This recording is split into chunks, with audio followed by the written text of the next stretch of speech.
오늘은 성령 세례에 관한 것입니다. 오늘 주제도 또 중요한 주제인데 왜 그런가 하면요, 성경이 크리스천이라고 말할 때 어떤 사람을 크리스천이라고 하냐, 어떤 사람을 성경은 크리스천이라고 말합니까? 믿기만 하면 그 사람이 크리스천인가? 제가 여러분들에게 말씀드렸어요. 회개와 믿음, 믿고 성령 물세례를 받으면 하나님이 선물로 성령을 주신다. 그래서 우리가 성령 세례까지 받고 나면 비로소 성경이 말하는 크리스찬의 이제 시작이에요. 이제 시작.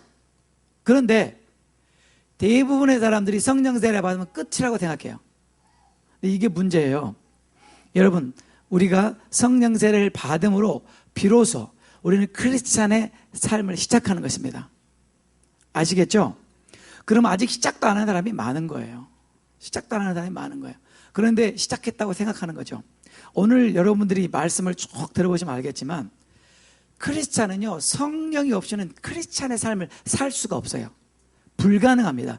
It is impossible to live a Christian life without the Holy Spirit. 그런데 성령이 없이 얼마든지 교회 생활은 잘할 수 있어요. 성령이 없이 종교 생활은 얼마든지 잘할 수 있어요. 성령 없이 주일날 교회 왔다 갔다 얼마든지 해요.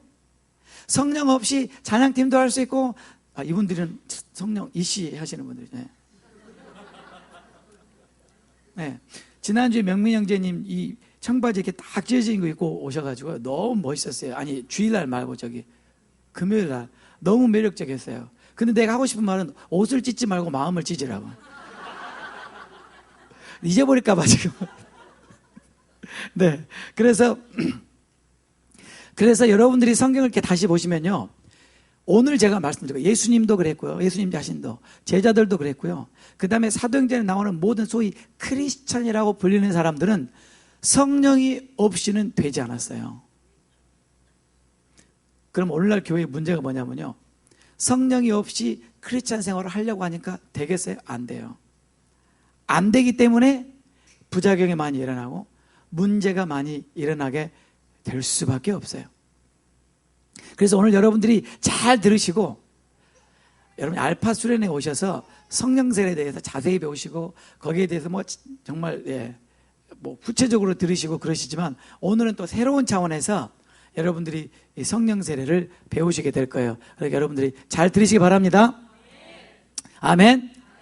성령 세례. 자, 성령 세례가 어떻게 시작됐는가? 기원. 물 세례는 어떻게 시작됐어요? 물 세례. 세례원이 시작했어요? 세례원이 그냥 마음에 내키는 대로 하고 싶으세요? 하나님이 세례요한에게 말씀하셨다 그랬죠. 그러니까 세례요한은 물 세례는 어디서부터 온 거예요? 하나님께로부터 온 거예요. 그럼 성령 세례는요? 예수님께로부터 왔어요? 아멘, 할렐루야. 지금부터 제가 예수님의 사역의 시작부터 예수님의 사역을 이렇게 쭉 성령의 이 역사와 성령의 흐르심과 어떻게 같이 가는가를 여러분에게 성경으로 증명해 드릴게요. 바꿔 말하면 예수님은 성령이 없이는 도저히 그분의 사역을 할 수 없었다는 것을 증명을 해 드리겠습니다. 일단 우리가 오늘도 제가 여러분 말씀을 파워포인트로 준비를 했으니까 거기만 열심히 보지 마시고 저도 좀 가끔 봐주시고. 아멘. 자, 예수님과 성령 세례. 예수님이 누구입니까? 예수님과 성령 세례. 첫 번째, 예수님은 성령으로 세례를 주시는 분입니다. 요한복음 1장 33절에 나도 그를 알지 못하였으나, 세례 요한의 고백이죠, 나를 보내어 물로 세례를 주라 하신 그이가 누구죠? 하나님이 나에게 말씀하시되 성령이 내려서 누구 위에든지 머무는 것을 보거든 그가 곧 성령으로 세례를 주는 이인 줄 알라. 하나님께서 세례 요한에게 성령이 누구 위에든지 임하는 걸 보거든 바로 그 사람이 성령으로 세례를 주는 분이다 그랬어요. 그 사람이 누구예요? 예수님. 그러므로 예수님은 다른 말로 성령으로 세례를 주시는 분이에요. 영어로 그분은 the baptizer of the Holy Spirit. 성령으로 세례를 주는 분, 그분이 예수님이에요. 그런데 진짜로 세례 요한이 하나님께 그 말씀을 들은 그대로 예수님께 이루어지는 걸 봤어요. 성령이 비둘기같이 예수님에게 임하죠. 마태복음 3장 16절, 예수께서 세례를 받으시고 물 세례를 받으시고 곧 물에서 올라오실새 하늘이 열리고 하나님의 성령이 비둘기같이 내려 자기 위에 임하심을 보시더니. 그러므로 세례 요한만이 예수님이 성령으로 세례를 주는 분인 걸 알 수 있었어요. 왜요? 하나님의 음성을 들었기 때문에. 하나님의 음성을 듣는 자는 알 수 있는 거예요. 아멘. 그래서 세례 요한이 알게 됐어요. 예수님은 성령으로 세례를 주는 분이구나. 그래서 예수님께서 물 세례를 받으셨죠. 그죠? 물 세례를 받고 물 위로 올라오시니까 성령이 비둘기같이 임하셨어요. 그래서 그분이 성령 세례를 받았어요. 자, 예수님께서 요단강에서 성령 세례를 받고 나서 어떻게 되셨냐고 여러분들이 궁금하지 않아요? 그죠? 예수님이 성령 세례를 받고 어떻게 되셨을까요? 그러면 누가복음 4장이 순서대로 그걸 말해줘요. 4장 1절에 보면 예수께서 성령의 충만함을 입어 요단강에서 돌아오셨다. 예수님이 어디서 세례 받으셨어요? 요단강에서. 요단강에서 무슨 세례 받았어요? 물 세례를 받았죠. 물 세례를 받고 올라오시니까 성령 임해서 성령 세례를 받았어요. 자, 예수님이 성령 세례를 받고 나서 그분이 어떻게 됐어요? 성령으로 충만해졌어요. 성령 세례를 받으면 성령으로 충만하게 되는 거예요. 아멘이죠? 성령으로 세례를 받으면 성령으로 충만해져요. 예수님이 이전에 성령 충만하지 않았어요. 근데 예수님께서 성령 세례를 받고 성경이 말하기를 성령 충만해서 요단강에서 돌아오셨다는 거예요. 자, 예수님이 성령 충만한 다음에 그 다음부터 무슨 일이 일어났는가를 잘 보셔야 돼요. 성령의 충만함을 입어서 무슨 일이 일어났냐면 성령에게 그 전에요. 성령에게 이끌려. 그 앞에 성령에게 이끌리셨다. 성령 충만을 받으니까 누구에게 이끌려요? 성령에게 이끌리셨다. 자, 성령 세례를 받으면 성령이 충만해지고 성령이 충만해지면 성령에게 이끌리심을 받는 거예요. 여러분, 우리는 성령의 이끌리심을 받아야 돼요. 우리가 좀 이따 보게 되겠지만.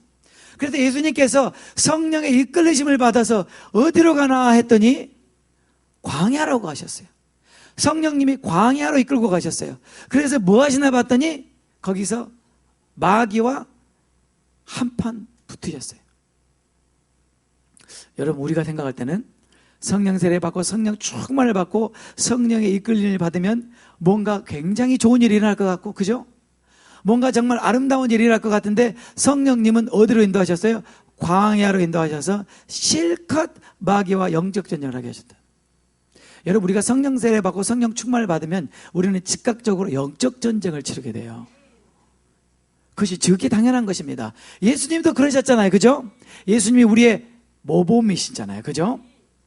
그런 다음에 예수님께서 성령에 이끌리시어 마귀와 영적 전쟁을 치르셨기 때문에, 다시 말하면 예수님 혼자 그 영적 전쟁을 치른 것이 아니고 누구와 함께? 성령님과 함께 성령님의 이끌리심을 받아서 마귀와 영적 전쟁을 치러서 어떻게 해요? 이기셨어요. 승리하셨어요. 자, 승리의 대가로 예수님이 뭘 받았냐면요, 능력을 받았어요. 그 다음 말씀 보면 누가복음 4장 14절에 예수께서 성령의 권능으로 갈릴리에 돌아가시니. 무엇으로 해요? 성령의 권능으로. 자, 다시 한번 정리해 드릴게요. 들어보세요. 예수님이 성령 세례를 받았어요. 그러니까 어떻게 됐어요? 성령으로 충만해졌어요. 성령 충만하니까 성령이 어디로 끌고 갔어요? 광야로 끌고 갔어요. 광야는 어떤 곳이에요? 적막한 곳이에요. 사람도 안 사는 곳이에요. 배고픈 곳이에요. 낮에는 뜨겁고 밤에는 추운 곳이에요. 외로운 곳이에요. 그 광야에서 외롭게 영적 전쟁을 40일을 치르고 난 다음에 그 영적 전쟁에서 승리하시니까 예수님께서 뭘 받아요? 능력을 받았어요. 능력은 언제 오냐면요, 마귀와의 싸움에서 이길 때 와요. 그때 계급장이 승진되는 거예요. 여러분이 영적 전쟁을 치르면 치를수록, 여러분이 그 영적 전쟁에서 승리하면 승리할수록 여러분에게 더 큰 능력이 주어지는 거예요. 그러니까 여러분이 능력을 원하면 반드시 치러야 하는 게 영적 전쟁이에요. 아멘? 그럴 수밖에 없죠, 여러분. 그렇죠? 네. 그러니까 하여튼지 간에, 그래서 예수님이 성령의 능력을 받아서 비로소 갈릴리로 돌아오셔서 그때부터 사역을 시작하셨어요. 예수님은 그 전에 사역하지 않으셨어요. 예수님은 성령 세례 받고 성령 충만함을 받고 광야에 가서 마귀와 영적 전쟁을 치르시고 그다음에 능력을 던지고 돌아와서 비로소 그때부터 사역을 시작하셨다니까요. 그러니까 우리도 마찬가지예요. 우리가 성령으로 이렇게 충만하고 성령의 능력을 던지지 않고 우리는 절대로 어떤 일도 할 수 없는 것입니다. 아멘. 그런데 그 예수님이 바로 성령 세례를 받으시고 성령으로 충만하시고 성령의 능력을 받으시는 이 예수님의 사역을 이미 이사야 선지자가 예언을 해놨어요. 이미 뭐라고 예언해놨냐면요, 한번 보겠습니다. 누가복음 4장 16절부터 보시겠습니다. 예수께서 그 자라나신 곳 나사렛에 이르사 안식일에 자기 규례대로 회당에 들어가서 성경을 읽으시려고 서심해 선지자 이사야의 글을 드리거늘 책을 펴서 이렇게 기록한 데를 찾으시니 곧 다 같이 읽겠습니다. 주의 성령이 내게 임하셨으니 이는 가난한 자에게 복음을 전하게 하시려고 내게 기름을 부으시고 나를 보내사 포로된 자에게 자유를, 눈본 자에게 다시 보게 함을 전파하며 눌린 자를 자유케 하고 주의 은혜의 해를 전파하게 하려 하심이라 하였더라. 책을 덮어 그 맡은 자에게 주시고 앉으시니 회당에 있는 자들이 다 주목하여 보더라. 예수께서 저에게 말씀하시되 이 글이 오늘날 너희 귀에 응하였느니라. 이사야가 이미 오래전에 하나님의 아들 메시아가 오시면, 예수님이 오시면 하나님께서 그분에게 성령을 부어주실 것이다. 그래서 그분이 가난한 자에게 복음을 전하고 포로된 자를 자유케 하고 눈먼 자를 보게 하고 마귀에게 눌린 자를 풀어주며 은혜를 전파하게 될 것이다. 이사야가 수백 년 전에 애언했던 그 내용이 예수님에게 이루어졌다고 예수님께서 말씀하시는 거예요. 오늘날 너희에게 이것이 응하였다. 이루어졌다. 그렇게 말씀하셨던 거예요. 그렇습니다. 예수님은 하나님의 성령으로 세례를 받으셨고 그것을 이사야는 성령으로 기름 부었다라고 표현합니다. 근데 예수님의 이 사역을 베드로는 또 이렇게 설명해요. 베드로의 표현을 한번 들어보겠습니다. 베드로는 사도행전 10장 38절에 하나님이 나사렛 예수에게 성령과 능력을 기름 붓듯 하셨기 때문에 저가 나가서 착한 일을 행하시고 마귀에게 들린 모든 자를 고치셨다, 이렇게 말합니다. 예수님께서 착한 일을 행하시고 마귀에게 눌린 자를 고치셨던 이유는 뭐예요? 하나님이 나사렛 예수에게 성령과 능력으로 기름 부으셨기 때문에. 보세요. 요단강에서 성령으로 기름 부으셨고 마귀와 영적 전쟁을 치운 다음에 능력으로 기름 부으셨어요. 그래서 베드로가 이것을 성령과 능력으로 기름 부으셨다. 아멘. 그러므로 우리도 성령과 능력으로 기름 부음을 받아야 하나님의 일을 감당할 수 있습니다. 그런데요, 예수님은 성령으로 세례를 받으시고 성령 충만하시고 성령의 능력으로 덧입으셔서 사역을 하셨고 성령과 능력으로 기름 붓듯 하셨다는 그 예수님의 사역과 우리의 사역의 차이가 뭘까? 그 뭐냐면요, 여러분, 우리는요, 여기를 보셔야지. 계속 저기 보시면 다음 주에 안 해버릴 거예요. 예, 여러분, 우리도 사실 성령 세례 다 받았잖아요. 아멘. 예, 그리고 우리도 성령 충만해요. 가뭄에 콩나듯이 그래도 그러지. 그렇죠? 우리도 주일날 이렇게 예배 가운데 주님의 임재가 임하고 충만한 우리도 성령 충만 받잖아요. 근데 문제는 그것이 오래 못 간다는 것이죠. 얼마 가요? 얼마? 3일이나 가요. 할렐루야. 박수 좀 보내주세요. 역시 우리 집사님 3일. 아멘. 네, 가장 장거리 선수예요. 제가 볼 때는요, 파킹장을 지날 때쯤이면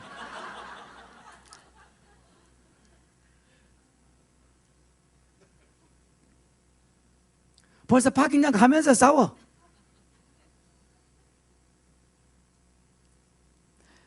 그래서 여러분, 예수님과 우리의 차이는요, 딱 한 가지밖에 없어요. 우리는 성령 충만을 가끔 받고, 예수님은 언제나 받으셨어요. 24시간 주 7일 365일 예수님은 난스톱 성령 충만하셨어요. 그것을 성경은 이렇게 표현합니다. 요한복음 봐보세요. 뭐라고 나와 있어요? 한번 다 같이 읽어보겠습니다. 하나님의 보내신 이는 하나님의 말씀을 하나니 이는 하나님이 성령을 한량없이 부어주심이라. 아멘. 하나님이 성령을 예수님께는 한량없이 부어주셨어요. 그러면 하나님은 예수님만 한량없이 부어주시고 우리는 부어주시다가 마음에 안 드시면 그냥 스탑하시나요? 아니에요. 우리가 계속해서 성령 충만을 구하면 우리에게도 하나님이 한량없이 부어주실 수 있는 분이에요. 예수님은 우리의 모든 사역의 샘플이에요. 샘플. 예수님이 이 땅에 와서 하신 모든 것은 우리도 똑같이 하라고 보여주신 거예요. 그러니까 우리 위에도 하나님의 성령이 한량없이 부어질 수 있다 없다? 있다. 아멘. 이게 키라는 거예요. 아멘. 그렇습니다. 예수님은요, 성령 세례를 받으셨고 성령 충만하셨고 그리고 성령의 능력을 받으셨고 그리고 계속해서 성령 충만하셨어요. 이것이 예수님의 사역의 비결이에요. 다른 거 없어요. 여러분, 예수님과 우리 차이는 그것밖에 없습니다. 네, 예수님도 우리가 똑같은 사람이셨어요. 근데 그분은 어떻게 그런 일을 행하시고 우리는 이렇게 쫀쫀하게 사느냐? 성령 충만, 성령 세례, 이것이 비결이에요. 그 다음에 예수님이 그러셨으니까 우리가 얼른 우리 한번 추측을 해봐요. 예수님이 그러셨으면 누구도 그럴 것 같아요. 제자들, 당연하죠. 예수님이 그랬으면 그 스승의 그 제자, 그러면 제자들도 반드시 그랬을 것 같지 않아요? 그럼 우리 제자들과 한번 성령 세례 한번 보겠습니다. 제자들과 성령 세례. 예수님께서 약속하셨어요. 뭐라고 약속하셨냐면 사도행전 1장 4절 5절에 사도와 같이 보이사 저에게 분부하여 가라사대 예루살렘을 떠나지 말고 내게 들은 바 아버지 약속하신 것을 기다리라. 요한은 물로 세례를 베풀었으나 너희는 몇 날이 못되어 성령으로 세례를 받으리라. 아멘. 예수님이 약속하셨어요. 예수님은 약속하시면 반드시 지키시죠. 그래서 예수님의 이 약속이 언제 이루어졌냐면 사도행전 2장에서 그 약속이 성취됐어요. 한번 보겠습니다. 오순절 날에 이미 이름에 저희가 다 같이 한 곳에 모였더니 호련히 하늘로부터 급하고 강한 바람 같은 소리가 있어 저희 앉은 온 집에 가득하며 불의 혀같이 갈라지는 것이 저에게 보여 각 사람 위에 임하였더니 다 같이 읽겠습니다. 저희가 다 성령의 충만함을 받고 말하게 하심을 따라 다른 방언으로 아멘. 저희가 다 성령의 충만함을 받았어요. 성령의 충만함을 받았어요. 똑같아요. 제자들도 성령이 임하니까 어떻게 돼요? 성령의 충만함을 받았어요. 네. 그러니까 이 성령의 충만함을 받은 사건에 대해서 그때 당시에 그것을 지켜보던 각 나라에서 왔던 사람들이 성령 충만을 받은 제자들을 보고 이렇게 표현했어요. 아니, 대낮부터 술 마시고 이렇게 난리야. 그랬단 말이에요. 여러분 한번 생각을 해보세요. 생각을 해보세요. 예수님의 제자들이 성령 충만해서 어떻게 했을까 우리는 몰라요. 근데 한 가지 짐작할 수 있는 거는 그것을 목격했던 그 증인들이 사도행전에 뭐라고 기록했냐면 대낮부터 술 취해가지고 주장하고 그랬다는 거예요. 그러니까 뭔지는 모르지만 예수님의 제자들이 성령 충만해가지고 한 짓이 술 취해서 한 짓과 비슷했나 봐요. 근데 제가 술 취해 본 적이 없어서 알 길이 없어요, 제가. 그러나 여러분들은 잘 아시리라고. 네.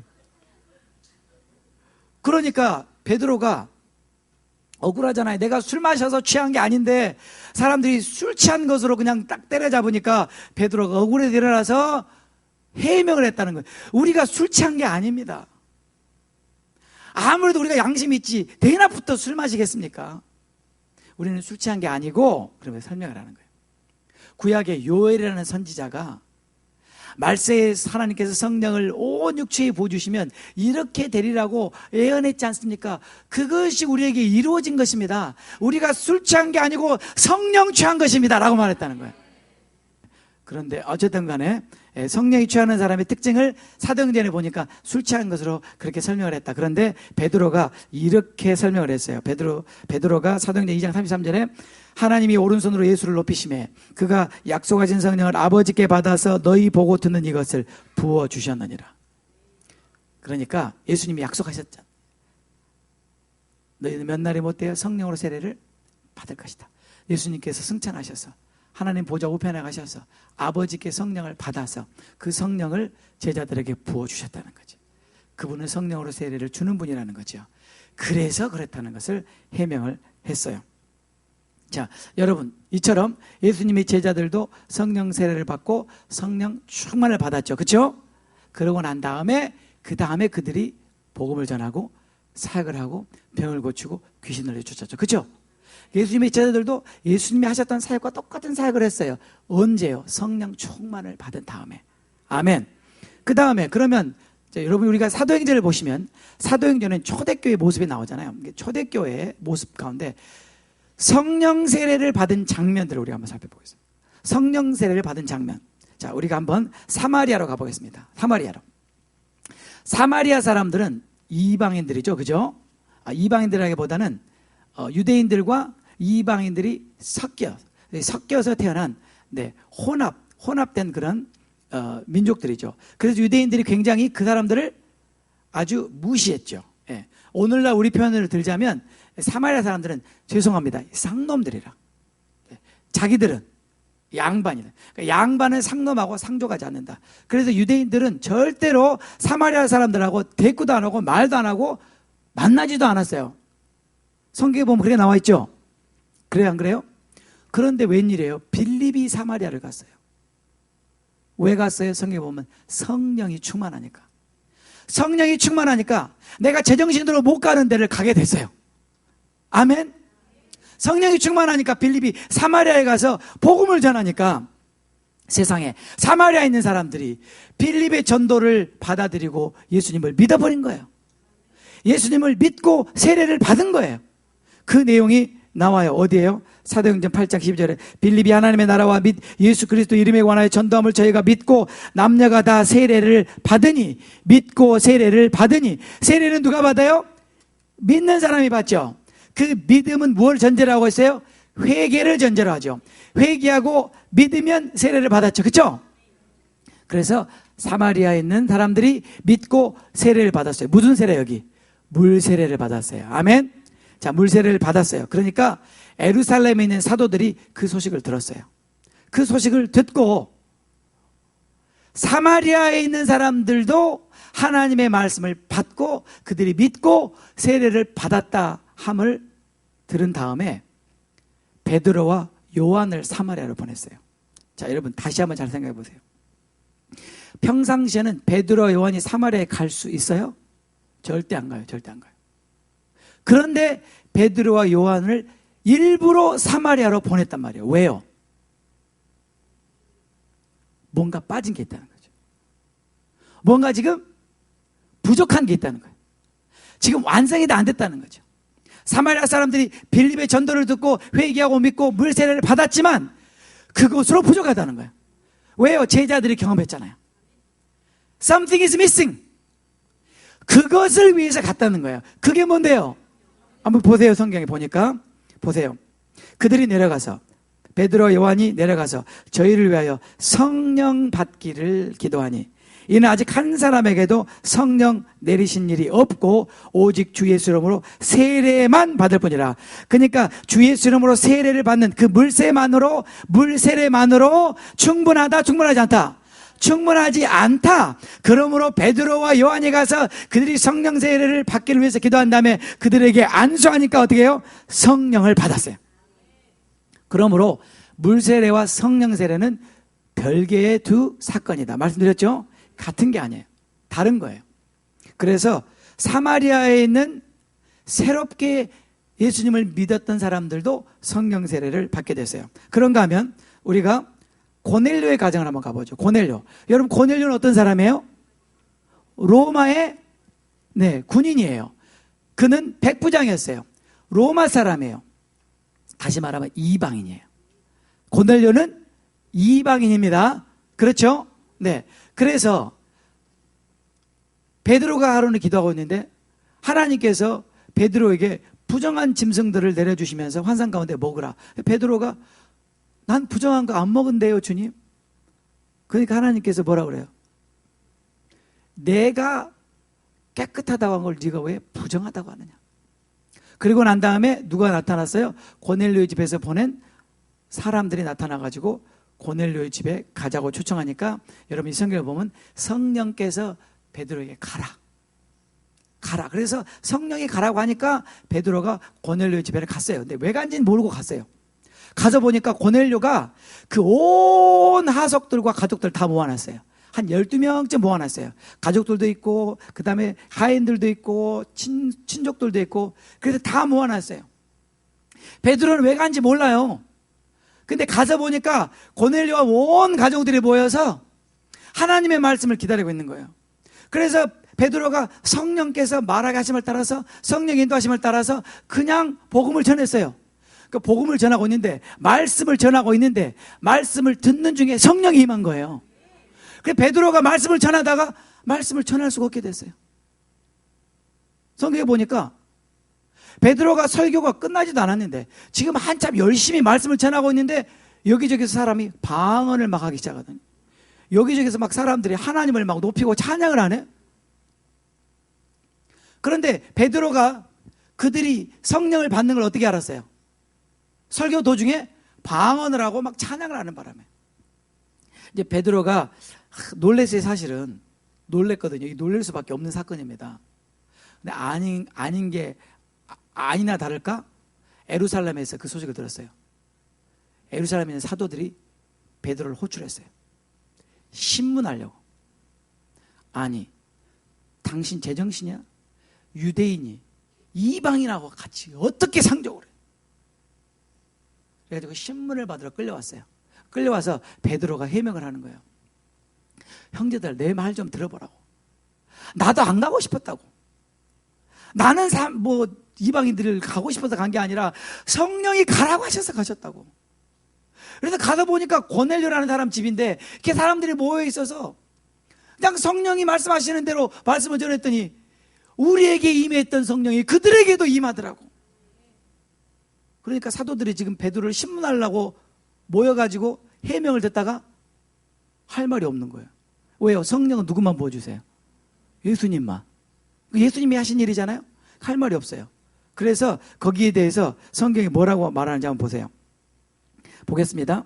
사도행전 10장 43절에부터 저에 대하여 모든 선지자도 증거하되 이게 베드로가 해명하는 거예요. 저를 믿는 사람들이 다 그 이름을 힘입어 죄 사함을 받는다 하였느니라. 베드로가 이 말할 때에 성령이 말씀 듣는 모든 사람에게 내려오시니 베드로와 함께 온 할례 받은 신자들이 이방인들에게도 성령 부어주심을 인하여 놀라니 이는 방언을 말하며 하나님 높임을 들음이라라. 이에 베드로가 가로되 이 사람들 우리와 같이 성령을 받았으니 누가 능히 물로 세례 줌을 금하리요 하고 명하여 예수 그리스도 이름으로 세례를 주라 하니라. 자, 여러분 이 말씀이 굉장히 중요한 의미는 뭐냐면요. 지금까지 일반적으로 회개, 믿음, 물세례 그 다음에 성령 세례 이렇게 됐죠. 순서가. 근데 이 순서가 바뀌어버렸어요. 아직 물세례도 안 받았어요, 이 사람들이. 근데 회개하고 믿었는데 뭐가 임했어요? 성령이 임해버렸어요. 그러니까 베드로가 이 순서가 바뀌었다. 바뀌었지만 어쨌건 성령을 받았으니 물로 세례해 주는 걸 어떻게 금하겠냐. 그리고 물로 세례해 줬어요. 그러니까 이 케이스는요, 사도행전에서 유일하게 회개, 믿음, 성령 세례, 물 세례. 그러니까 순서가 중요하지 않다는 거죠. 물 세례와 성령 세례 순서가 중요하지 않다. 받으면 된다, 어쨌건. 네. 그래서 사실 베드로도 굉장히 충격을 받았어요, 여기서. 네. 충격을 받고 돌아가서 이제 해명을 합니다. 사도행전 11장 15절에 베드로가 이렇게 말하죠. 내가 말을 시작할 때 성령이 저에게 임하시기를 처음 우리에게 하신 것과 같이 하느니라. 우리가 사도행전 2장에서 마가의 다락방에 모였을 때 우리에게 임한 것과 같이 그들에게도 성령이 임했다는 거예요. 그죠? 내가 주의 말씀에 요한은 물로 세례를 주었으나 너희는 성령으로 세례 받으리라 하신 것이 생각나노라. 그런즉 하나님이 우리가 주 예수 그리스도를 믿을 때에 주신 것과 같은 선물을 저희에게도 주셨으니 그분이 누군데요? 성령을 주셨으니 내가 누구간데 하나님을 능히 맡겠느냐? 내가 누구간데 하나님을 능히 맡겠느냐? 사도들이 너 어떻게 이방인들에게 가서 그럴 수가 있느냐? 그랬더니 베드로가 내가 한 게 아니라 누가 하셨다? 하나님이 하셨다. 하나님이 그들에게 성령을 주는데 내가 어떻게 그것을 막을 수가 있겠느냐? 그래서 베드로가 살아난 거예요. 그렇게 해서 하나님께서는 이방인들에게도 성령으로 세례를 주시는 것을 알게 해주신 거예요. 그러므로 하나님이 성령 세례를 베푸시는 것은 유대인이나 이방인이나 자유자나 종이나 상관없이 모든 육체에게 부어주신다는 것을 알게 해주신 거예요. 아멘. 그런가 하면 여러분이 잘 아는 바울이 바울 되기 전에 사울일 때 여러분 우리가 이미 배웠죠. 그가 다메섹 도상에서 예수님을 만나서 회심을 경험했죠. 3일 동안 눈을 못 보고 고통 중에 회개하며 기다리다가 3일째 되는 날 하나님이 누구를 보냈어요? 아나니아를 보냈어요. 하나님께서 아나니아를 보내신 이유가 뭐냐? 그 이유는 여러분이 성경을 보시겠습니다. 사도행전 9장 17절 18절에 아나니아가 떠나 그 집에 들어가서 그에게 안수하여, 그는 바울이에요. 사울에게 안수하여 가로되 형제 사울아 주 곧 내가 오는 길에서 나타나시던 예수께서 나를 보내요. 왜 예수님이 아나니아를 사울에게 보냈어요? 나를 보내요. 두 가지. 너로 다시 보게 하시고, 첫째는 뭐예요? 다시 보게 하고, 그 다음에 성령으로 충만하게 하신다. 하나님께서 아나니아를 사울에게 보낸 이유가 몇 가지예요? 두 가지. 첫 번째는 뭐예요? 다시 보게 하고, 둘째는 성령 세례를 받아서 충만하게 되고. 아멘. 그래서 즉시 사울의 눈에서 비늘 같은 것이 벗어져 다시 보게 된지라 일어나 세례를 받고. 그런 다음에 여러분이 이미 배웠지만 성경에 보면 사울이 성령 충만함을 받은 다음에 즉시로 뭐예요? 예수가 하나님의 아들이라고 막 증거하죠. 네. 이게 다 공통점이에요. 공통점이 뭐냐면 성령 세례를 받고 성령 충만을 받고 난 다음에 비로소 그들이 사역을 시작했다는 거예요. 아시겠죠? 그 다음에 그런가 하면 예배소라는 곳이 있어요. 예배소에 세례 요한의 제자들이 있었습니다. 세례 요한 여러분 생각나시죠? 세례 요한은 뭐가 생각나요? 물세례. 근데 그 세례는 무슨 세례? 회개의 세례. 지난주에 했죠? 네.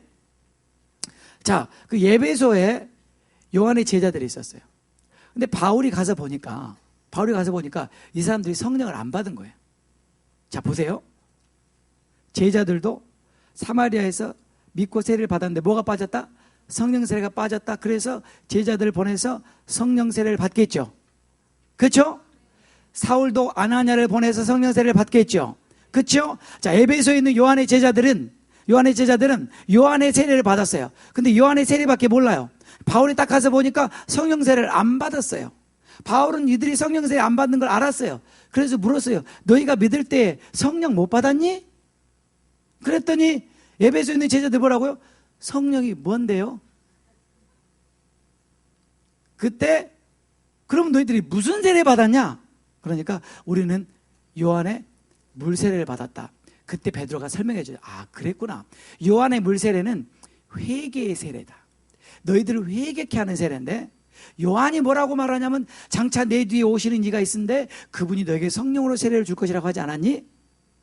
그러므로 너희가 성령으로 세례를 받아야 된다. 그랬어요. 그런 다음에 바울이 그 요한의 제자들에게 물세례를 다시 줘요. 분명히 그들은 물세례 받았어요? 안 받았어요? 받았어요. 근데 바울이 물세례를 다시 줘요. 이번에는 요한의 세례가 아니라 제자들의 세례. 배웠죠? 요한의 세례와 제자들의 세례 차이를 알죠, 이제는? 그래서 이제는 회개의 세례뿐만 아니라 예수님과 어떻게 해요? 연합하는, 예수님이 죽으심과 장사 진행받은 것과 부활에 연합하는 그 물세례를 주 예수 이름으로 준 다음에 그 다음에 안수하니까 성령이 임했어요. 그래서 에베소에 있는 제자들도 성령 세례를 받게 되었다고 성경에 그렇게 말하고 있죠. 그죠? 네, 사도행전 19장 1절 7절에 보면 바울이 그들에게 안수함에 성령이 그들에게 임하심으로 방언도 하고 예언도 하니 모두 12사람쯤 되더라. 아멘. 자, 여기까지 보면은 여러분이 사복음서와 사도행전을 통틀었을 때 예수님도 그러셨고 제자들도 그러셨고 사도 바울도 그랬고 사마리아에서 믿은 사람도 그랬고 에베소의 제자들도 그랬어요. 그 모든 사람들이 똑같이 성령 세례를 받았어요. 아멘. 그러고 나서 비로소 그들이 크리스찬의 삶을, 크리스찬의 사역을 시작한 거예요. 그러므로 여러분, 성경이 말하는 크리스찬은 반드시 성령 세례를 받아야만 합니다.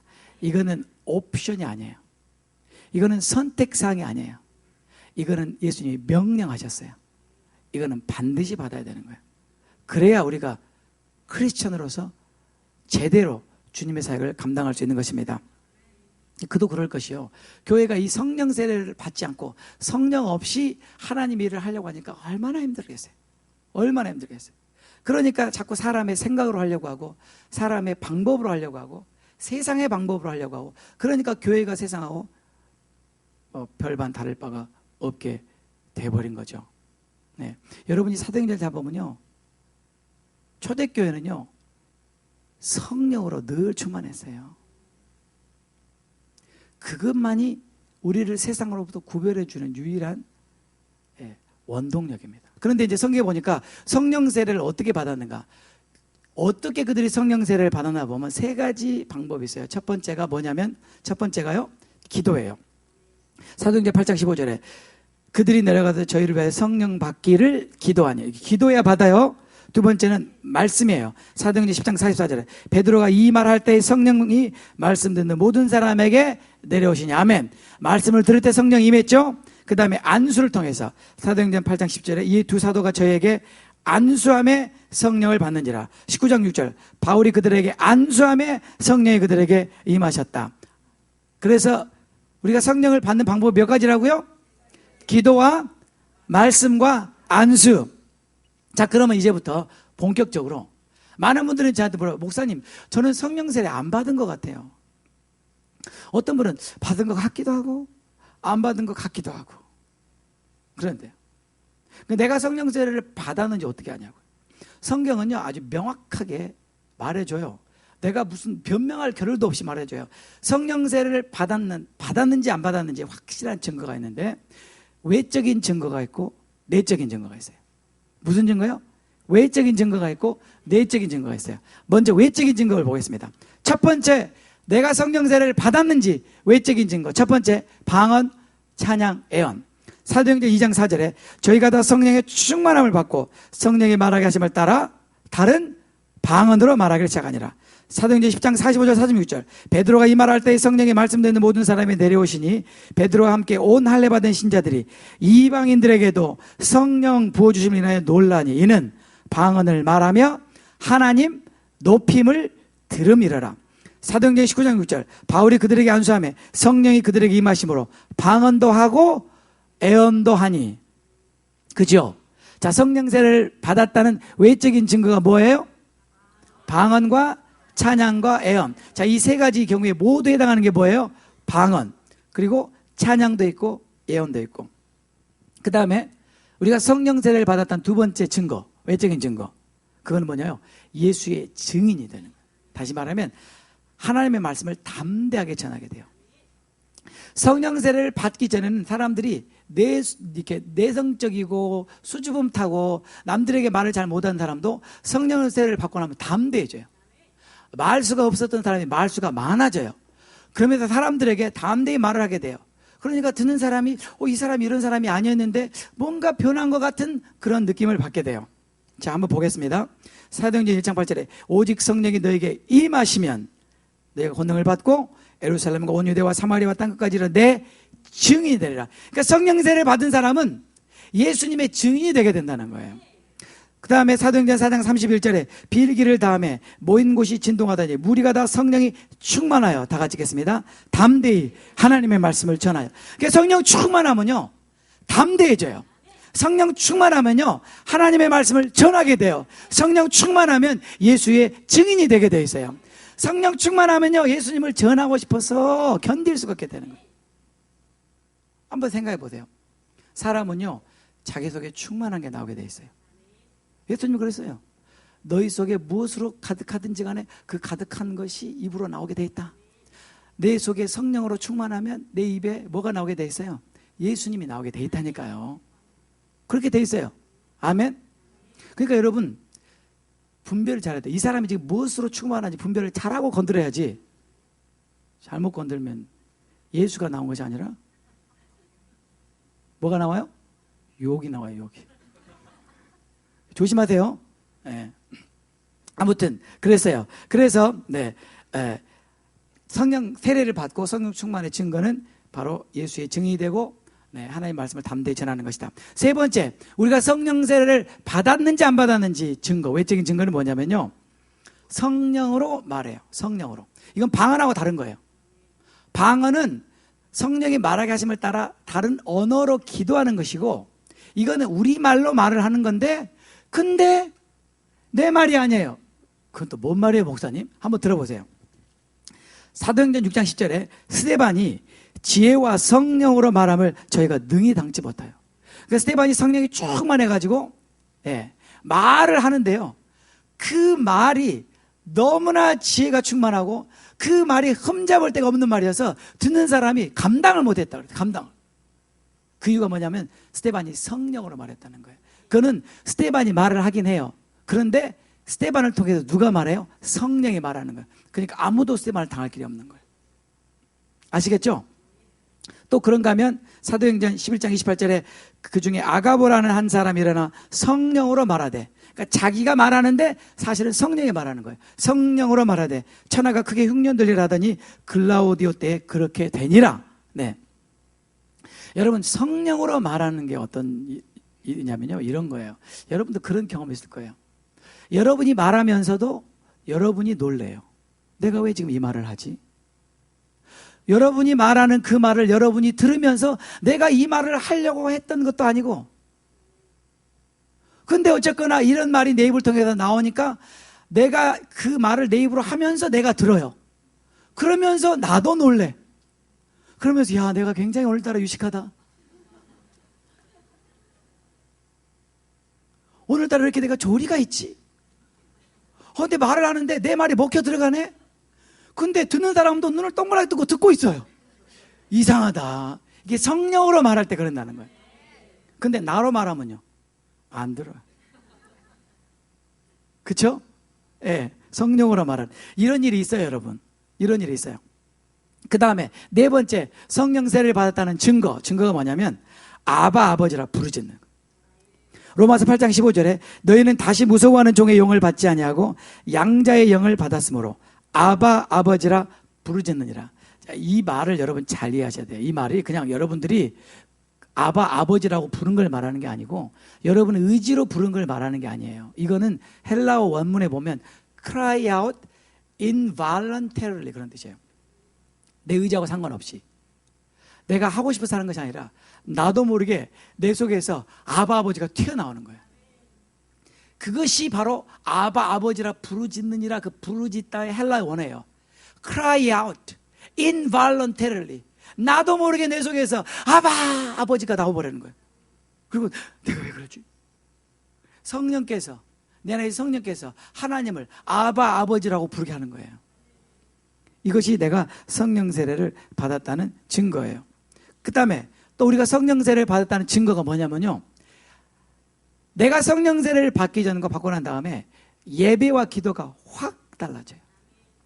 어떻게 달라진지 볼까요? 네, 빌립보서 3장 3절에 하나님의 성령으로 봉사하며 그랬죠. 네, 죄송하지만 우리말 성경이 번역이 잘못됐습니다. 물론 봉사의 뜻이 있긴 있어요. 근데 이 원어의 원래 뜻은 예배하다는 뜻이에요. 우리가 하나님께 예배하는 것이 하나님께 봉사하는 거예요, 사실은. 그런데 여기서는 봉사라고 번역하면 안 돼요. 하나님을 예배할 때 우리가 하나님의 성령으로 예배하며, 여러분 영어 성경 같이 보면 전부 다 그렇게 나왔어요. Worship in the Holy Spirit. 성령으로 예배하며 그 뜻이에요. 아시겠죠?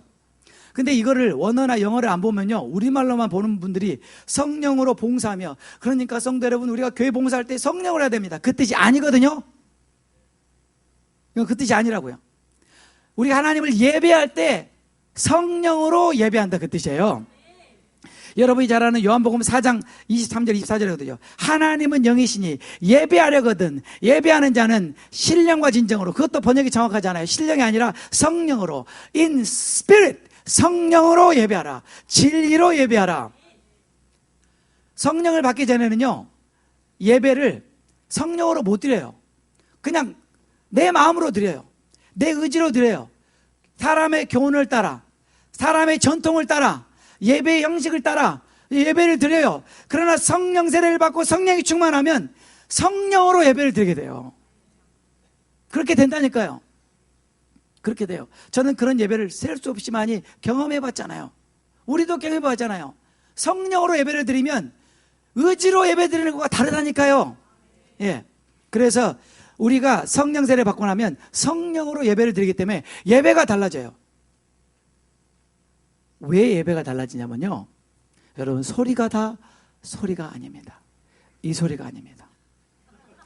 그 소리도 아닙니다.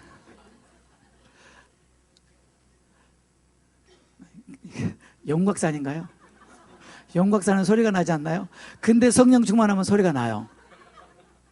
근데 소리 종류가 달라요. 여러분, 우리가 성령 세례 받고 성령 충만한 사람의 소리는 그렇지 않은 사람은 소리와 달라요. 달라요. 어떻게 다르냐면 기름 부음이 있어요. 벌써 소리가 달라요. 그 소리가 벌써 여러분의 마음을 울리잖아요. 벌써 그 소리가 여러분의 그 어떤 성령의 충만한 감동을 가져오잖아요. 제가 늘 말씀드리잖아요. 우리 찬양팀의 소리가 다 같은 소리가 아니라고. 그렇죠? 우리의 목소리가 다 같은 목소리가 아니라고. 성령 세례를 받고 성령 충만해서 말할 때 그 소리가 달라지니까, 그 소리는 어노인팅을 캐리하기 때문에 그 소리를 통해서 하나님의 임재가 전달되고 사랑이 전달되고 은혜가 전달되고, 그렇기 때문에 우리가 은혜로 충만하게 되잖아요. 그런 예배를 말하는 거예요. 무슨 사람의 말로 신나게 지식을 전하는 게 아니고, 네. 그래서 우리는 성령 세례를 받고 난 다음에 예배가 달라지는 걸 경험해요. 그런가 하면요, 기도가 달라져요. 여러분, 달라지죠? 자, 성령 세례 받기 전과 성령 세례 받고 난 다음에 기도가 어떻게 달라져요? 첫째, 기도의 시간이 달라집니다. 네. 성령 세례 받기 전에는 죽어라고 열심히 하면 몇 분? 5분. 네. 그래서 시계를 보고 미안해서 한 번 더 되풀이. 다 덧해요. 우리 엄마, 아빠, 누나, 동생, 목사님, 성가대 뭐 다 또 하고 나면 시계 보면 또 5분, 10분. 근데 성령 세례를 딱 받고 나서 기도하면 눈 깜짝하고 시계 보면 뭐예요? 1시간. 어떻게 이런 일이 가능해요? 어떻게? 그건 성령만이 하실 수 있는 거예요. 그러니까 성령 세례를 받고 나면요, 예배가 달라지고 기도가 달라져요.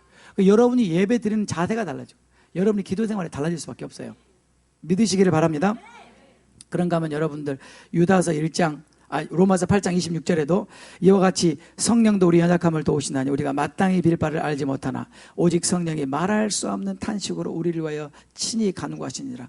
The Spirit Himself intercede for us with groans that words cannot express. 여러분, 때에 따라서는요, 여러분, 성령님, 우리 말은 제한이 되어 있기 때문에 성령께서 우리를 위해서 중보기도 하실 때 우리 말로 다 표현이 안 돼요. 우리 말로 다 도저히 표현할 수가 없어요. 그때는 표현이 안 되니까 그론이 나오는 거예요. 신음소리가 나오는 거예요. 그게 기도가 달라질 수밖에 없어요. 저는 그런 사람 가끔 봐요. 기도하다가 기도가 소리가 우리말 소리가 나는 게 아니라 신음소리가 들려요. 그로닝이 막 들려요. 성령이 그렇게 기도하기 때문이에요. 그런가 하면 유다서 1장 20절에 사랑하는 자들아 너희는 너희의 지극히 거룩한 믿음 위에 자기를 건축하며 성령으로 기도하며 Pray in the Holy Spirit. 성령으로 기도하며. 아멘. 이것이 바로 성령 세례 받은 사람들의 증거예요. 그 다음에 성령 세례를 받은 외적인 증거는 예수를 주라 고백합니다. 고린도전서 12장 3절에 그러므로 내가 너희에게 알게 하노니 하나님의 영으로 말하는 자는 누구든지 예수를 저주할 자라 하지 않고, 다 같이 읽겠습니다. 또 성령으로 아니하고는 누구든지 예수를 주시라 할 수 없느니라. 이거 다시 한번 말씀드려요. 제가 지난주에도 말씀드렸지만 이 말은 우리가 주기도문, 사도신경 암송하면서 예수는 주, 찬양하면서 예수는 주, 그걸 말하는 게 아니라 여기서 예수를 주라고 신하는 것은 정말로 우리가 이렇게 고백하고 나서 죽을 걸 알면서 내 신앙과 믿음을 고백하는 걸 말하는 거예요. 예수님이 나의 주님이다라고 고백하는데, 그러고 나면 나는 죽을 수밖에 없어요. 순교할 수밖에 없어요. 그런데 어떻게 그게 가능하냐? 성령이 충만하면 가능하다는 거예요. 성령 충만하면 죽음도 두려워하지 않고 어떤 위협도 두려워하지 않고 예수가 나의 주라고 고백하는 거예요. 담대하게. 그래서 순교할 수 있는 거예요. 그것이 가능한 것은 성령 세례라는 거예요. 성령 세례 받지 않고는 절대로 불가능한 것입니다. 그 다음에 성령 세례를 받은 증거는 우리가 하나님의 자녀인 것을 성령이 친히 증거하세요. 로마서 8장 16절에 성령이 친히 우리 영으로 더불어 우리가 하나님의 자녀인 것을 증거하신다. 이 증거라는 말이 testify란 말이에요. testify. 성령께서 나는 가만히 있는데 내가 하나님의 자녀라고 증거해 주신대요. 여러분, 이게 진짜 성령을 받은 사람이에요. 이게 무슨 뜻이냐면요, 그렇다고 성령님이 여러분 이마에다가 하나님의 자녀라고 파주신다는 뜻이 아니에요. 영적인 세계에서 귀신들은요, 여러분이 진짜 하나님의 자녀인지 아닌지 귀신같이 알아맞혀버려요. 귀신은 알아요. 여러분이 가짜인지 진짜 알아요. 여러분들이 정말로 이런 영적인 전쟁 앞에 섰을 때, 귀신 앞에 딱 섰을 때 귀신이 즉각적으로 여러분이 하나님의 자녀인 걸 알아보는 이유는 성령이 여러분이 하나님의 자녀인 것을 귀신들에게 증거하기 때문에요. 테스티파이 하기 때문에요. 이 사람은 하나님의 자녀다 라고 테스티파이 하는 거예요. 그러니까 여러분들이 무당이나 점쟁이를 찾아가면, 무당이나 점쟁이가 진짜 제대로 된 거라면 예수장이 왔다고 즉각 알아봐야지 여러분이 진짜지.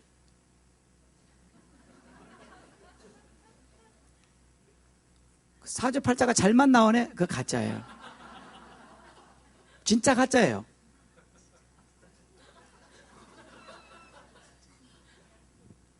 여러분, 귀신하고 딱 만나보면요, 귀신이 정확하게 말해줍니다. 아주 귀신같이. 막 무당이 굳하다가도 진짜 하나님의 자녀가 딱 오면 딱 멈춰버려요. 예수장이 왔구만. 어떻게 알아? 어떻게? 성령이 우리가 하나님의 자녀인 걸 증거하시기 때문에 하는 거예요. 진짜는 못 속여요. 근데요, 제가 오늘날 보면요, 가짜가 너무 많아가지고 귀신이 같이 놀아. 넌 내 친구야.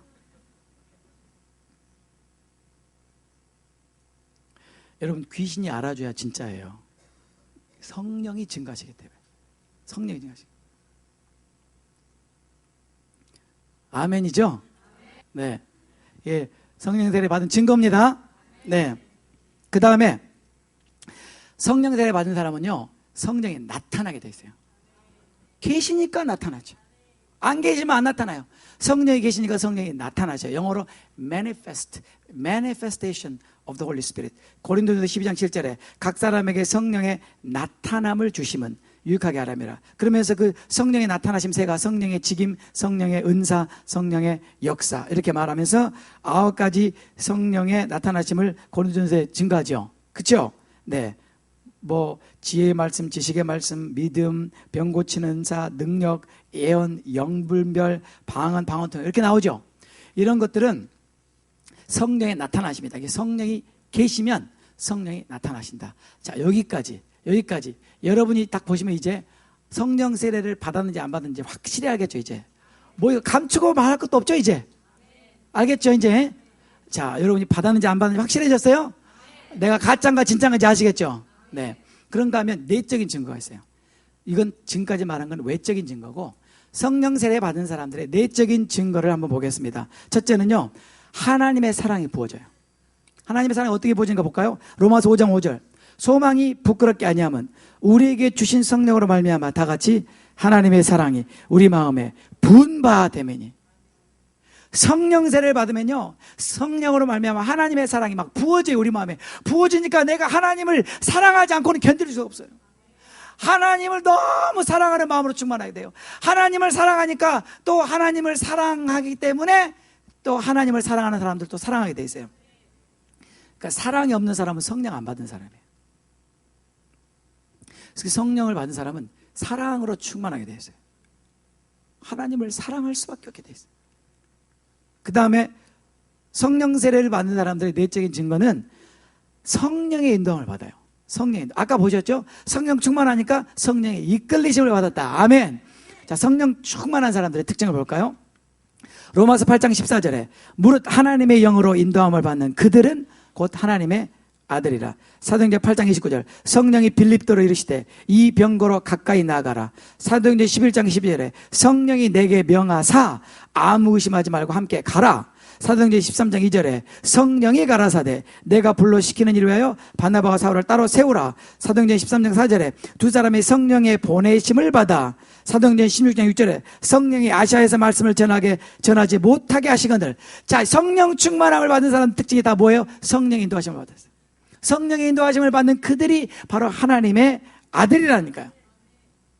우리는요, 성령의 인도하심 또는 성령의 이끌리심을 받든지 아니면 세상과 마귀의 이끌림을 받든지 아니면 내가 하고 싶은 대로 하든지.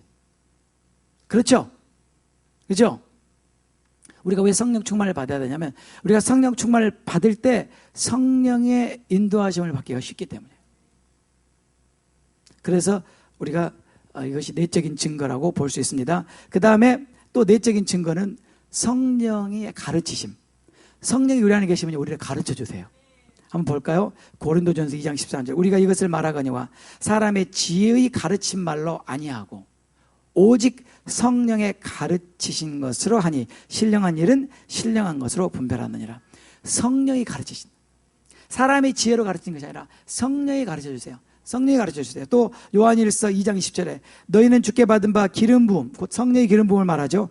그 기름 부음이 너희 안에 거하나니 아무도 너희를 가르칠 필요가 없고 오직 그의 기름 부음이 모든 것을 너에게 가르치며 또 참되고 거짓이 없으니 너희를 가르치신 그대로 주 안에 거하라. 성령세를 받고 나면요 신기하게 깨달아져요. 말씀이 막 깨달아지고요. 네. 그리고 성경이 그렇게 읽고 싶어집니다. 그 전에는요 아주 이 성경 아주 지긋지긋해 성경. 네. 이렇게 무겁긴 또 무거워가지고 또 글자 문체는 또 가라사대 아주 그냥 100년 전 용어를 써놓은 것 같은. 근데 그 성경이요 그렇게 읽어지고요 읽을수록 좋고요 막 내가 그냥 빨려 들어가게 되고요. 도대체 어떻게 된 일이에요? 그 성령이 하시는 거예요. 성령이 가르쳐 주시니까 하는 거예요. 이게 성령 세례를 받은 사람의 내적인 특징이에요. 그 다음에 성령 세례를 받은 사람의 마지막 내적인 특징이 뭐냐면요 성령의 열매가 맺혀요. 성령의 열매. 아니 성령이 계시면 열매가 당연한 거 아니겠어요? 그렇죠? 성령의 열매가 뭔지는 여러분이 더 잘 아시죠? 사랑과 희락과 기쁨과 평안과 오래 참음과 자비와 양선과 충성과 온유와 절제, 이런 열매들이 맺히게 돼요. 여기까지 보면은 내가 성령세를 받았는지 외적인 증거와 내적인 증거를 다 봤죠. 여러분들이 외적인 증거와 내적인 증거가 다 갖추어졌으면 여러분은 틀림없이 성령세를 받은 사람. 누가 뭐라고 해도 받은 거예요. 네. 그러면 그 성령세례의 역할에 대해서 한번 알고 있어요. 성령세례의 역할. 이것이 이제 중요한 것입니다. 여기 이제 신학적인 논쟁이 있어요. 우리 성경으로 한번 보겠습니다. 첫째로 성령은 우리 믿음에 대한 하나님의 인증이라는 거예요. 인증은 도장을 꽝 찍는 거예요. 인증으로 성령을 주시는 것이다. 에베소 1장 13절에 그 안에서 너희도 진리의 말씀 곧 너희의 구원의 복음을 듣고 그 안에서 또한 믿었죠? 믿어 약속의 성령으로 인치심을 받았으니. 이거 무슨 말이냐면요 우리가 하나님을 믿고 하나님의 자녀가 됐다는 것을 하나님이 인정해 주시는 도장을 빵 찍어주는 것이 성령이라는 거예요. 너는 이제 내 것이다 하고 도장을 꽝 찍어주는 게 성령이라는 거예요. 그래서 영어에는 우리가 seal이라고 그러죠. seal. 아시죠? seal. 우리말로 뭐라고 그래? seal을? seal. 아무튼 그런 거 있죠. 예. 상기위 사실이 틀림없는 사실임을 공증. 아무튼 네. 그러니까 오늘날은 그런 뜻으로 쓰였지만 원래 이때 당시에는 그 소유권을 나타내는 거예요. 이제 얘는 내 것이다라고 도장을 찍어주신다는 말이에요. 그러니까 우리가 하나님의 자녀가 됐다. 내가 예수님을 믿고 하나님의 자녀가 됐다는 것을 하나님이 인정해 주시는 방법이 성령이라니까요. 그러니 여러분 성령을 받아야 되겠어요? 안 받아야 되겠어요? 말씀이라고 하십니까? 말씀이라고. 근데 받아도 되고 안 받아도 되는데 그 말이 무슨 말이에요? 나는 믿어도 되고 안 믿어도 된다는 말이에요. 나는 하나님의 자녀가 돼도 되고 안 돼도 된다는 말. 그런 게 어디가 있어요? 하려면 확실히 해야죠. 그죠? 시작하려면 확실히 시작해야 될 거 아니에요? 네. 또 그런가 하면요. 예수님이 내 주님으로 내 안에 계신 것을 알 수 있는 유일한 방법이에요. 한번 보겠습니다. 요한일서 3장 24절에 그의 계명들을 지키는 자는 주 안에 거하고 주는 저 안에 거하시나니 다 같이 읽겠습니다. 우리에게 주신 성령으로 말미암아 그가 우리 안에 거하시는 줄을 우리가 아느니라. 예수님이 내 안에 주인으로 계신 걸 내가 어떻게 알아요? 내가 어떻게 알아요? 성령이 내 안에 계심으로 안다는 거예요. 여러분, 그러니까 여러분 성령이 얼마나 중요해요. 여러분 성령 세례를 받아야 되겠어요? 안 받아야 되겠어요? 반드시 받아야 돼요. 그러면 마지막으로 많은 분들이 궁금해합니다. 그 성령 세례와 성령 충만이 어떻게 다른가, 그 차이를 말씀드리겠습니다. 성령 세례와 성령 충만의 차이. 성령 충만은 성령 세례의 결과로 옵니다. 성령 충만은 성령 세례의 결과로. 성령 세례를 받으면 성령 충만을 받게 돼요. 아시겠죠? 그런데 성령 세례는 단회적이에요. 딱 한 번이에요. 그러나 성령 충만은 연속적이에요. 지속적이에요. 그렇죠? 네. 사도행전 2장 4절에 저희가 다 성령 충만을 받았다. 그건 성령이 임하시니까 성령 충만을 받았다. 이건 우리가 앞에도 살펴봤죠. 그렇지만은 사도행전 4장 29절부터 보면 여러분들 그런 얘기 나오죠. 제자들이 복음을 전하다가 붙잡혀가지고 감옥에 갇혀서 두들겨 맞고 이제 풀려나면서 다시는 이 예수 이름으로 복음을 전하지 말라고 협박해서 내보내죠. 그렇죠? 그러니까 예수님의 제자들이 나와서 협박에 굴하지 않고 기도합니다. 뭐라고 기도해요? 주여 저들의 이 위협을 보시옵소서. 그럼에도 불구하고 우리가 담대하게 하나님의 말씀을 전하게 해 주시옵소서. 손을 내밀어 예수 이름으로 병이 낫게 해 주시옵소서. 이렇게 기도하고 나니까 그 모인 곳이 막 진동하면서 그 사람들이 충만을 받았다. 자, 이 사람들이 사도행전 2장에서 충만 받았어요? 안 받았어요? 받았어요. 근데 4장에서 또 충만 받았죠. 그러니까 성령 충만은 어떻게 해요? 지속적으로, 연속적으로 계속 받아야 된다는. 그래서 에베소서에서도 뭐라고 말해요? 술 취하지 말라. 이는 방탕하는 것이 오직 성령의 충만을 받으라. 거기서 성령의 충만을 받으라는 헬라어 시제는요, 한 번 받으라는 뜻이 아니라 받고 또 받고 계속 받으라는 뜻이에요. 그러므로 성령 세례는 한 번 받으면 돼요. 그러나 성령 충만은 계속 받아야 돼요. 날마다 받아야 돼요. 지속적으로 받아야 돼요. 아시겠죠? 네. 여기까지 우리가 오늘 성령 세례에 대해서 살펴봤습니다. 이 외에도 여러분들이 많은 질문이 있을 거예요. 예를 들어서 성령이 위로 임하는 역사, 성령이 내주하는 역사, 이런 역사들이 있는데 이런 것들은 알파 수련회 오시면 자세히 배웁니다. 자, 오늘 우리가 여기까지 해서 성경이 말하는 크리스천의 입문, 성령이 말하는 크리스천의 스타팅 포인트. 자, 이제 I'm ready. 이제 내가 성경이 말하는 크리스천으로 시작할 준비가 됐습니다가 바로 여기에요. 회개하고 믿고 물세례를 받고 성령 세례를 받는 거예요. 이제 여러분은 크리스천으로 사실 준비가 되셨습니다. 아멘. 우리 다 같이 일어나서 우리 기도하고 찬양하는 시간을 갖겠습니다.